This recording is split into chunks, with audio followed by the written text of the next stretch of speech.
حدیث قدسی اس بات فرمائے حضور اکرم صلی اللہ علیہ وسلم نے ارشاد فرمایا کہ اللہ تبارک و تعالیٰ ارشاد فرماتے ہیں کہ میں نے آپ کی امت پر 5 وقت کی نماز فرض کی ہے اور میں نے اپنے ذمہ لے لیا ہے کہ جو آپ کا امتی ان 5 نمازوں کو ان کے اوقات پر ادا کرنے کا اہتمام کرے گا، میں اپنی ذمہ داری پر اسے جنت میں داخل کروں گا۔ اتنی بڑی ذمہ داری ہے اور اللہ تبارک و تعالیٰ کی ذمہ داری ہے، تو اللہ سے دعا ہے کہ اللہ ہمیں بھی یہ احساس اور یہ شعور عطا فرمائے کہ ہم دنیا کی مختصر زندگی میں اپنی آخرت کو بنانے والے بنے اور 5 وقت کی نماز کو یہ اوقات پر ادا کریں۔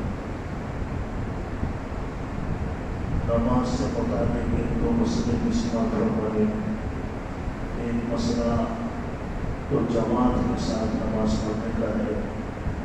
حدیث مبارکہ میں آپ صلی اللہ علیہ وسلم کا ارشاد ہے کہ امام کے ساتھ جو ہم نماز پڑھتے ہیں فرمایا کہ امام اسی لیے بنایا جاتا ہے کہ اس کی مطابعت کی جائے۔ مطابعت کا مطلب یہ ہے کہ نماز کا جو بھی رکن ہے پہلے امام اس رکن میں جائے گا، اس کے بعد مقتدی اس رکن میں جائے گا۔ 2 صورتوں تو ایسی ہیں جہاں مطابعت انتہائی ضروری ہے، اس میں تھوڑی سی کوتاہی سے انسان کی نماز خراب ہو جاتی ہے۔ ایک ہے نماز میں داخل ہونے کا وقت اور ایک ہے نماز سے نکلنے کا وقت۔ نماز میں جب ہم داخل ہوتے ہیں تو اس میں اس چیز کا ہمیں انتظار کرنا ہوگا کہ پہلے امام تکبیر تحریمہ کرے اور وہ ہاتھ باندھ لے، پھر مقتدی تکبیر تحریمہ کرے۔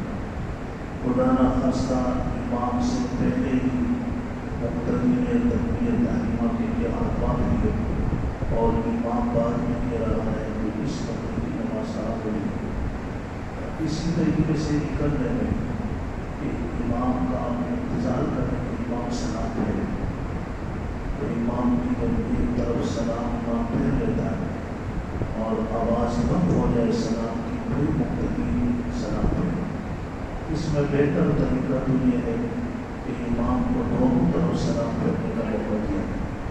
دوسری طرف جب امام سلام پھیر لے اور آواز بند ہو جائے تو پھر مقتدی پہلی طرف پھیرے تو دوسری طرف پھیرے۔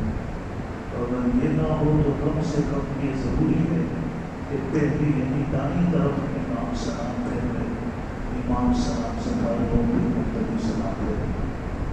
تو یہ تو 2 مواقع میں نے کہا کہ نماز میں سے جس کا مطابقت نہیں ضروری، باقی ارکان میں بھی مطابقت کرنی ہے کہ پہلے امام رکوع میں جائے گا، پھر آپ رکوع میں جائیں گے، پہلے امام رکوع سے اٹھے گا، پھر آپ رکوع سے اٹھیں گے، پہلے امام سجدے میں جائے گا، پھر آپ سجدے میں جائیں گے۔ کیونکہ حدیث مبارکہ میں حدیث تو اگرچہ سجدے کے بارے میں ہے، لیکن علماء نے لکھا ہے کہ یہ مطابقت میں نہ کرنے میں وہی تمام ارکان کے اندر ہے۔ یہ مشہور حدیث ہے، آپ نے علماء سے سنا ہے، حضور اکرم صلی اللہ علیہ وسلم نے ارشاد فرمایا کہ جو شخص امام سے پہلے سجدے سے سر اٹھاتا ہے، کیا وہ اس بات سے نہیں ڈرتا کہ اللہ پاک اس کا سر گلے کا سر بنا ہے؟ اتنی سخت ہوئی۔ علماء نے لکھا ہے کہ اس کا ظاہر بھی ہو سکتا ہے، لیکن ظاہر نہ بھی ہو تو مطلب یہ ہے کہ وہ بندہ گدھے سے بھی زیادہ ڈر، اس کو یہ پتہ نہیں ہے تو جب امام کے ساتھ نماز پڑھ رہا ہوں تو پہلے امام رکوع کرے گا پھر میں کروں، لیکن جو فرمائے کہ اس کا سر اللہ گدھے کی طرح بنا دے کہ وہ بالکل بیوقوف ہے، اتنا بھی اس سے شعور نہیں۔ تو بہرحال اس چیز کا خیال رکھیں، اللہ ہمیں سمجھنے کی توفیق دے۔ ایک مسئلہ ایک ساتھی نے پوچھا تھا کہ جب ہم نماز میں امام کے ساتھ شریک ہوتے ہیں تو امام اگر سورہ فاتحہ شروع کر لیتا ہے تو پھر آنے والا مقتدی ثنا نہیں پڑے گا۔ مثلا کہ پہلی رکعت میں آپ امام کے ساتھ شامل ہوتے ہیں تو پہلی رکعت میں ثنا پڑھتے ہیں سب، لیکن اگر امام نے قرات شروع کر دی ہے تو اب مقتدی خاموش رہے، ثنا نہ پڑھے۔ اب یہ جہری نمازوں میں آواز آ رہی ہوتی ہے کہ امام صاحب نے سورہ فاتحہ شروع، اور جو سری نمازیں ہیں جس میں قرات امام جہرن نہیں کرتا، جیسے ظہر کی نماز ہے، عصر کی نماز ہے، تو اس میں انسان اندازہ لگا لیتا ہے کہ میں دیر سے پہنچاؤں، نماز کو تو شروع ہے، تھوڑا ٹائم ہو چکا ہے، امام نے سورہ فاتحہ شروع کر دی ہوگی، پھر اس ٹائم میں نیت باندھ کے بس خاموش کھڑا ہو گیا۔ اللہ تعالیٰ نے سمجھنے کی توفیق نصیب فرمائے۔ الحمدللہ والعاقبۃ للمتقین والصلاۃ والسلام علی رسولہ محمد وعلی آلہ وصحبہ اجمعین۔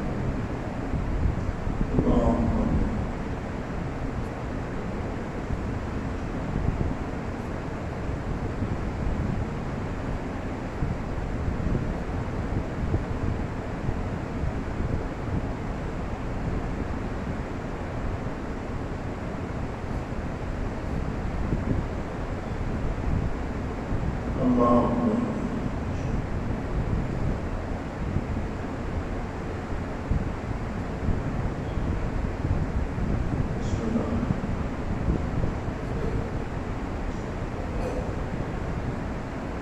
ربنا آتنا في الدنيا حسنة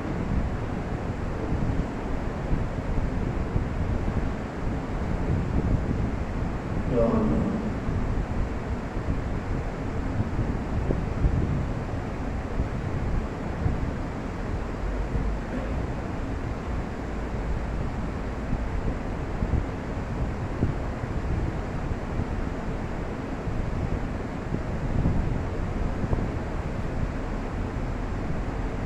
الله اللهم